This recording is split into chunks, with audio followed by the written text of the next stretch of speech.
मनोविज्ञान, ये शब्द सुनते ही दिमाग में क्या आता है ना? शायद किसी का मन पढ़ लेना या लोगों के छिपे हुए राज जान लेना। फिल्में तो हमें अक्सर यही दिखाती हैं, पर क्या सच में साइकोलॉजी का मतलब यही है?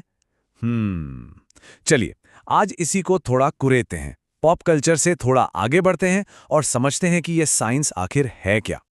तो चलिए सफर शुरू करते हैं और इस धारणा से आगे बढ़ते हैं कि ये सिर्फ मन पढ़ने का कोई खेल है। तो सवाल सीधा सा है, मनोविज्ञान आखिर है क्या? जब हम इस शब्द का इस्तेमाल करते हैं तो असल में मतलब क्या होता है? ये सिर्फ दूसरों को फिगर आउट करने की तरकीब नहीं है, नहीं, बल्कि ये एक साइंस है जो हमारे अपने मन, हमारे अपने बर्ताव की गुत्थियों को सुलझाने की कोशिश करता है। अच्छा, एक चीज देखते हैं, हमारी कॉमन सेंस या आम समझ ये कितनी अजीब हो सकती है। मान लीजिए कोई दोस्त दूर जा रहा है, तो हम क्या कहते हैं? एक तरफ तो कहते हैं नजर से दूर मन से दूर, मतलब भूल जाएंगे, और दूसरी ही तरफ कहते हैं दूरी तो दिलों में प्यार बढ़ाती है। अब बताइए, एक ही सिचुएशन और दो एकदम उल्टी बातें, तो फिर सच क्या है? और यहीं पर साइकोलॉजी और कॉमन सेंस का सबसे बड़ा फर्क है। देखिए, कॉमन सेंस हमेशा घटना होने के बाद काम आती है, वो एक्सप्लेनेशन देती है कि ऐसा क्यों हुआ। लेकिन साइंस का काम है भविष्यवाणी करना। वो पैटर्न ढूंढने की कोशिश करती है ताकि अंदाजा लगाया जा सके कि आगे क्या हो सकता है। तो फिर साइकोलॉजी है क्या?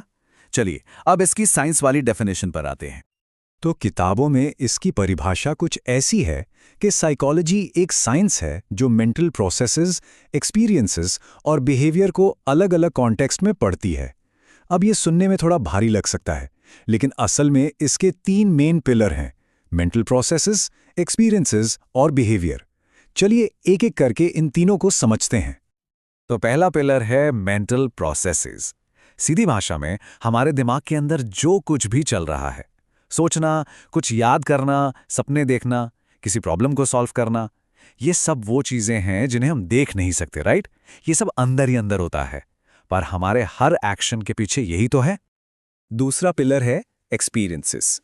अब ये पूरी तरह से सब्जेक्टिव होते हैं, मतलब हर इंसान के लिए अलग।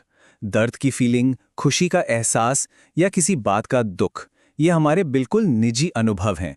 इसे कोई और ठीक वैसे ही महसूस नहीं कर सकता जैसे हम करते हैं। और फिर आता है तीसरा पिलर, बिहेवियर्स।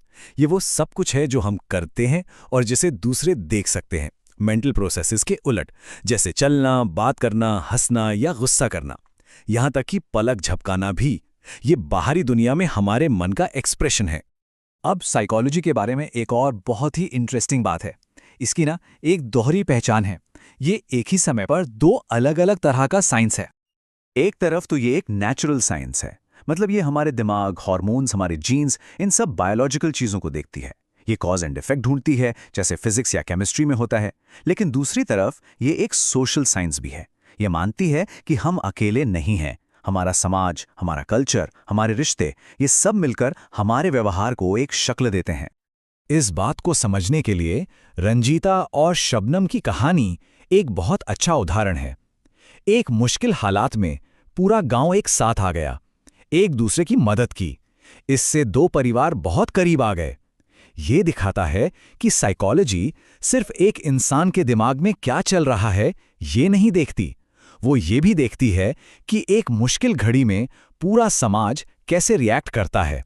हमारा सामाजिक माहौल हमारे बर्ताव पर कितना गहरा असर डालता है।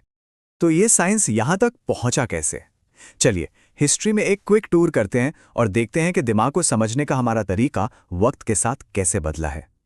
ये सफर शुरू होता है 1879 में वुंड की पहली लैब से।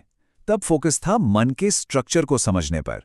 फिर आए फ्रॉइड 1900 के आसपास, और उन्होंने हमारा ध्यान खींचा अनकॉन्शियस मन की तरफ, वो हिस्सा जिसके बारे में हमें पता भी नहीं होता। लेकिन फिर 1924 में वॉटसन ने कहा, रुको, जो दिखता नहीं उसे कैसे पढ़ोगे, चलो सिर्फ ऑब्जर्वेबल बिहेवियर पे फोकस करते हैं। और कई सालों तक यही चला, पर 1950s के दशक में कॉग्निटिव रेवोल्यूशन के साथ फोकस वापस मन की प्रक्रियाओं पर आ गया। एक पूरा सर्कल है ना? चलिए अब वापस आते हैं कॉमन सेंस पर और एक बहुत ही पावरफुल एग्जाम्पल देखते हैं जो बताता है कि साइंस का रास्ता अपनाना क्यों जरूरी है। सोचिए, जो बच्चे जल्दी हार मान लेते हैं उनकी मदद कैसे की जाए? कॉमन सेंस तो यही कहता है कि उन्हें आसान आसान प्रॉब्लम दो ताकि वो सॉल्व कर पाएं और उनका कॉन्फिडेंस बढ़े, है ना? सुनने में तो बिल्कुल सही लगता है, पर क्या ये सच में काम करता है? इसी सवाल को टेस्ट करने के लिए 1975 में कैरल ड्वेक ने एक स्टडी की। उन्होंने बच्चों के 2 ग्रुप बनाए। पहले ग्रुप को सिर्फ आसान मैथ प्रॉब्लम्स दी गईं जिन्हें वो हमेशा सॉल्व कर लेते थे। दूसरे ग्रुप को आसान और मुश्किल दोनों तरह की प्रॉब्लम्स दी गईं और उन्हें यह सिखाया गया कि फेल होने का मतलब है कि एफर्ट कम था और कोशिश करनी है। फिर ट्रेनिंग के बाद दोनों ग्रुप्स को नए सवाल दिए गए। और नतीजा एकदम चौंकाने वाला था। कॉमन सेंस के बिल्कुल उलट। जिस ग्रुप ने फेलियर का सामना किया था, उन्होंने मुश्किल आने पर और ज्यादा मेहनत की, और वो ग्रुप जिसे हमेशा आसान जीत मिली, वो पहली मुश्किल आते ही हार मान गया। तो पॉइंट क्या है? पॉइंट ये है कि साइकोलॉजी सिर्फ कॉमन सेंस नहीं है, ये एक साइंस है। ये हमारी उन धारणाओं को चैलेंज करता है जो हमें बिल्कुल पक्की लगती हैं, ताकि ये पता चल सके कि सच क्या है। और मैं इसी सवाल के साथ ये बात खत्म करना चाहूंगा। हमारे बारे में, हमारे बर्ताव के बारे में ऐसी और कितनी कॉमन सेंस वाली बातें हैं जिन्हें हम सच मानकर बैठे हैं, पर शायद वो है नहीं। साइकोलॉजी हमें बस इन्हीं सवालों को पूछने और उनके जवाब ढूंढने का एक तरीका देती है।